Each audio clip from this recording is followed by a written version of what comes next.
Hi, my name is Greg Bowles, and I'm an assistant coach with the women's varsity hockey program. We're here as part of the rookie orientation weekend. In particular, we're going to speak about the on-ice test standards that we put each and every one of our players through. Those standards are based loosely on the Hockey Canada's test standards with a few tweaks here and there to basically test those aspects and technical skills that we're looking for as a hockey program. Our first test is the forward to backward transitions, which is our way to evaluate a player's power in and out each and every one of those turns. This test is taken exactly from the Hockey Canada test base.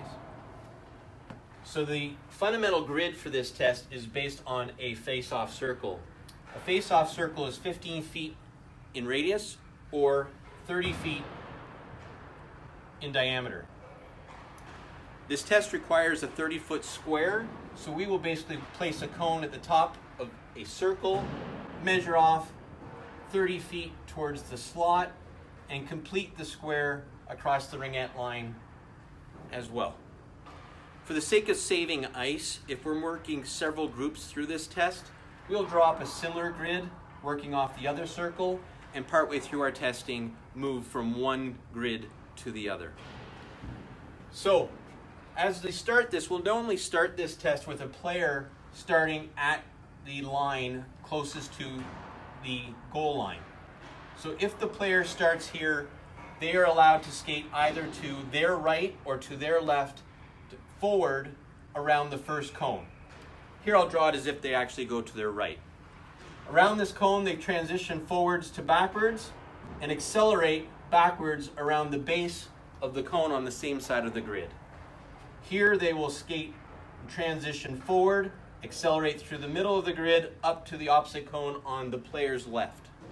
Again, they will transition forward to backwards, accelerate backwards around the base, driving up to the top of the grid where they make a stop, doesn't matter which direction, before finishing the test skating full speed forward back through the start line. This is the test. We will do this test twice with a puck and twice without a puck. Our standard without a puck is 16.5 seconds and with a puck is 18.5 seconds.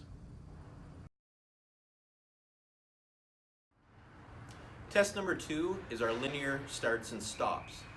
This test effectively tests that magic first 3 steps that a player either has or struggles with. We'll run this in the neutral zone. So a typical neutral zone or a standard neutral zone is 50 feet in length. So we'll run this from either blue line to the red line using the 25-foot distance. The player can start at either end. For the sake of this drawing, we will start at the blue line. On the player's first move, the clock starts and the player starts up to the red line where they have to stop, where at least one skate touches the red line. Now, when they stop, they must stop facing either the boards or the middle of the ice, but that direction must be maintained throughout the test to ensure they have an equal number of stops on each side. So once they stop here, they will return back to the blue line, again stopping with at least 1 foot touching the line, back up to the red line, back to the blue line, completing 4 stops, 2 to each side, and a final sprint through the red line. Again, we will do this test twice without a puck and twice with a puck, with the time stopping once they cross the red line. Our standard for this test is 11 seconds without a puck and 11.5 seconds with a puck. Test number 3 is called the lateral weave. This is another one of the tests that's taken directly from the Hockey Canada database. This third test also is worked through the neutral zone. We prefer to start this on the opposite end of this forward to backwards transitions drill so that the finish doesn't extend into it. You'll see as I draw this up. So as we measure out this course, the start line is the blue line. The first cone is placed 10 feet into the neutral zone. The next cone, another 10 feet. The next cone, another 10 feet. And the final cone, another 10 feet. If you've properly laid this out, there should be a final 10-foot distance between the final cone and the blue line. This distance, if the neutral zone again is 50 feet, So the distance of this test should be just the 40. Again, the player starts on their movement, and that's when the clock starts. They can either initiate the test up the left side or up the right side. I'm going to draw this as if they start up the right side. So on their movement, this player sprints all the way to the final cone, makes a tight turn, weaves down the cones, again another tight turn, back up around the cones, before a final sprint back down and across the blue line.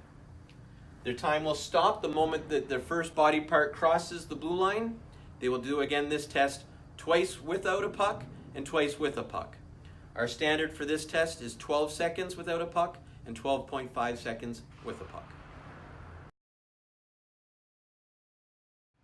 Test number 4 is the in-stride transition. This is a test that we developed here at the University of Ottawa to test a player's ability to swiftly in stride transition their direction as if they were on a forecheck. We'll typically run this drill down in, say, this particular circle. We'll actually switch to save the ice partway through the exercise and coordinate that with whoever's working in the neutral zone. To set up this particular exercise, off of the center circle itself, we'll set up a cone about here and here, about 1 meter to 2 meters off of the center circle, such that the cones are 3 to 4 meters apart. The exact distance is not as important as just making sure that they're there. To start this drill, the player will start down at the base of the circle, and on their first movement, the stopwatch will begin. The player will skate up the area, and once they get to here, they get to decide whether or not they go left or right. I'm going to draw this as if they go left. So with this player going left, they must stop with at least 1 foot touching the outside of the circle, always facing up ice on the drill. Once they've completed that, they quickly accelerate across the base of the cones until again they stop on the far side of the circle, facing up ice, coming back through, now executing a right-hand turn up to the top of the exercise area. Now they can stop either direction before sprinting back past through the start line. They will do this test twice with a puck and twice without a puck.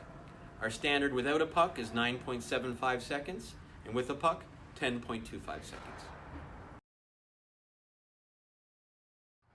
After we've completed the 4 stations, we'll move into our final 2 stations, which we basically do in series. This tests are tests 5 and 6, which is the forward and backward skating. For this test, we will basically have all the players start at one end. I've drawn this up as if we had 4 groups with 4 coaches. Each of these channels basically works independent of one another. Again, this test is based on Hockey Canada with one small change. In Hockey Canada, they start at the goal line and go 100 feet to a spot which is arbitrarily, or not arbitrarily, but 100 feet up into the neutral zone. We utilize the blue line, which basically between the 64 feet of the end zone and the 50 feet of the neutral zone turns this into a 114-foot sprint. Basically how this goes is the players will ready themselves, and when the coach of their particular line raises their stopwatch, that indicates that they're ready. On the player's first movement, the watch begins, and the player basically just sprints up and right through the blue line before returning back to the line. They will do this test twice without a puck and twice with a puck. The standard without a puck is 5.8 seconds, and the standard with a puck is 5.9 seconds. We will then move into, after each player has completed their forward skating, we'll move into backward skating. This is basically identical, just with the player instead skating backwards and again accelerating. Just make sure there's some caution exercise here, as obviously the player that's working the exercise is blind to the players that might be moving back up the ice. Our standard here, backwards skating, is 7 seconds without a puck and 7.2 seconds with a puck.